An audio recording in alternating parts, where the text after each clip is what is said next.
Hi guys! Magandang gabi!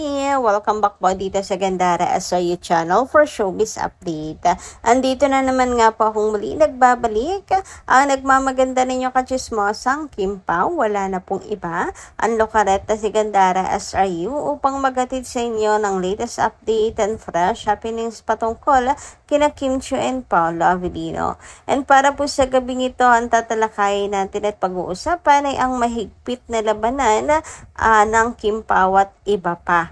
Grabe, no? Pero ganun pa man, napakalakas po ng ating suporta. And syempre, ilang pa-throwback sa Kim Pao. Pero bago po ang lahat ng iyan, sa mga hindi pa nakaka-subscribe sa ating channel, pakiclick lang po tayo ng ating subscribe button at notification bell na nariyan sa baba upang kayo po ay maging updated at ma-notify tuwing may bago tayong chika at balita hinggil sa Kim Pao. Basta mga balita na may kinalaman po kina Kim Chiu and Paolo Avellino, sagot na nga po natin yan. And unahin na po natin pag-usapan ngayong gabi itong nakita kong picture nila Kim and Paolo kung saan ay mga bata pa po sila dito. Grabe, no? Napakabagay nilang dalawa. Kahit yung mga teenage pictures nila, ayan, kahit yung mga baby pa sila, baby pa, ayan, di ba? Kahit po pinagsama lang yan or edited, pero grabe, sobrang bagay po nila. Yung chemistry nila nag-uumapaw.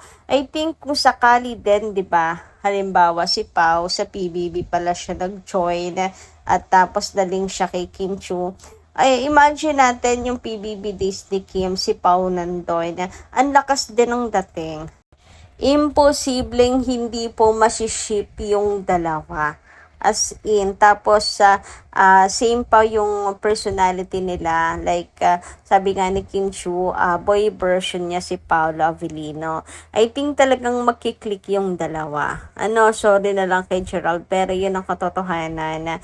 Pero, ayun, naging parte rin naman tayo ng Kimeral, diba? Di natin yun maaalis. Pero what if lang naman? Kasi naman itong si Tadhana, hindi agad-agad pinagtagpo ang Kim Pao. Sana doon pa lang sa PBB, pinagtagpo na silang dalawa. Tapos sila yung naging ship. O edi simula't simula, Kim Pao na. May Kim Pao na po agad-agad na umusbong. Hindi na po sana na broken hearted pa si Chinita Princess. Kasi direct na po agad na dinala siya sa kanyang forever.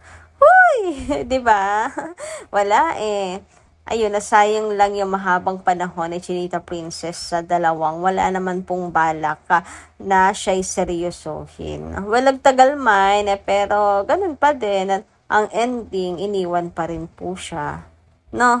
Anyway, ayan, bago pa tayo maging sad, dumako naman tayo dito sa good news natin para po sa lahat. Kung saan, grabe. Nangunguna po ang Kim Pao sa, sexiest of the year. Si Paolo Avellino sa male category.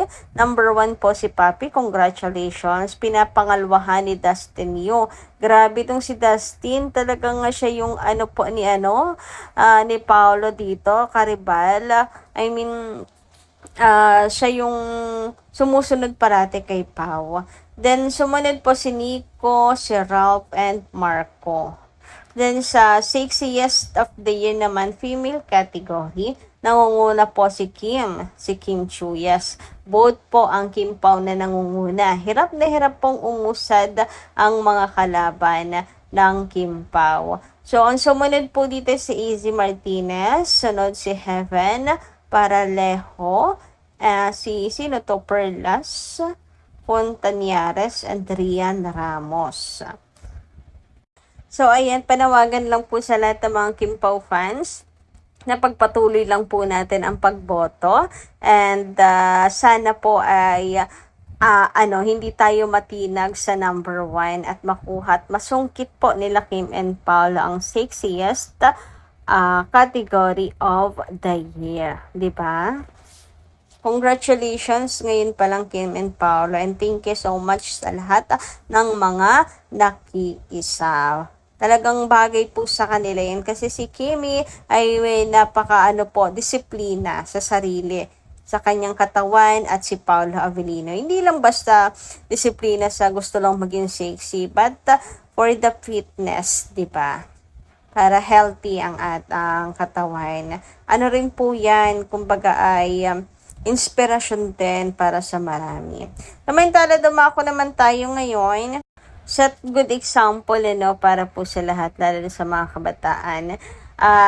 Dumako naman tayo ngayon sa comment ni Ma'am Evangeline Chunsay. Magandang gabi po sa inyo and shoutout. Pag-usapan nga po natin ang kanyang komento. Sabi niya rito, ba't pinabalik pa yan sa ASAP? Sana hindi na yan bigyan ng show para wala ng problema. Kasi ang bashers na yan, walang magawa. Ba't hindi pa lumipat sa GMA ang malandi na yan? Problema hanggang nandyan yan sa EPS, mangkukulo yan. Nakikita niya kasi si Pau, hindi niya matiis na wag magsalita ng kung ano-ano kasi inggitera yan. Actually, mga fans po ang nag-iingay itong mga nakaraan, lalo na nung Sunday. Mga fans po, dating fandom, nalubog na ngayon. Sila yung nag-iingay. Masaya na naman yung puso nila. Kahit wala namang interaction, kahit man lang tinginan, walay, masaya sila. Ewan ko ba kung nababaliw na ata ang mga taong to. Charat! Anyway, ayun, nagtitiis sila sa ganyan. Porque may 1 meter na agwat. Uy, agwat talaga. Pero yes, sila yung masyadong maingay ngayon na ginagawan pa ng issue na kesyo ganto, kesyo ganyan, hinahanap ni Pau. Ay, in your, dilulo. Mga ilusyon nila lang yan. Samantala, dumako naman tayo ngayon sa comment ni Ma'am Annalyn Hikap. Magandang gabi po sa inyo and shout out. Sabi niya, good morning Gandara, Kim Pau forever. Natatawa na lamang ako, Gandara, sa mga binabasa mong comment. Matatanda na po tayo. Iba si Paulo sa harap ng camera at iba rin si Paulo sa likod ng camera. Sobrang sweet at maalaga ni Paulo kay Kia. Mas gusto talaga nilang itago ang relationship dahil nga sa ganitong usapin ng maraming epal. Basta ako, kaya salamat Gandara. Kahit minsan, paliwanag ka ng paliwanag sa mga senior na alala mong hindi dumaan sa pag-ibig. Ayan, thank you so much Ma'am Annalyn Hika. Pero syempre, kailangan din natin pong maging tawag dito, maalalahanin, ganyan, maunawain. Anyway, about nga kay Paolo Avellino, ibang-iba siya sa likod ng camera.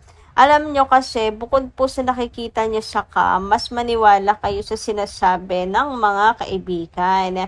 Kasi sila talaga yung tunay na nakakakita po ng ugali ni Paolo Avellino. Hindi siya pa-showbiz lang yung ugali ni Pau. Kasi kung pa-showbiz si Pau, hindi sana hindi nyo na sana nalalait si Kim na suplado, hindi nyo na sana nalalait si Paolo na ganito, ganyan. 'Di ba? Kung pa-showbiz si Pau. So, yun po yung katotohanan na hindi pa showbiz lang si Paolo Avellino. Anyway, dumako naman tayo sa comment ni Norma Dayag. Sabi niya, Gandara, good AM. Wala naman kasi si Kimi sa showtime. Kaya namimiss na namin siya. Gandara, hindi sumama si Paolo sa Thailand. Si Kimi, ingat Ate Twinkle, lamang ang kasama ni Kimi. With that span of time, nasa April pa yung world tour nila, ay may tendency na doon sila mag-birthday. Mauna si Kimi, and then followed by Paolo. Gandara, if this happened, hopefully, panindigan nilang dalawa yung nakikita ng tao na sila na talaga at di nagbabago. Gandara, sa totoo, ako 100% na totoo yung pagmamahal ni Paolo kay Kim. So, Ogie Diaz said in his vlog na hindi totoo yung pagmamahal ni Paolo kay Kimi at si Kimi lang ang nagmamahal kay Paolo. Gandara, alam namin na si Janine ang gusto ni Ogie Diaz para kay Paolo. So, wala kami magagawa if this will happen.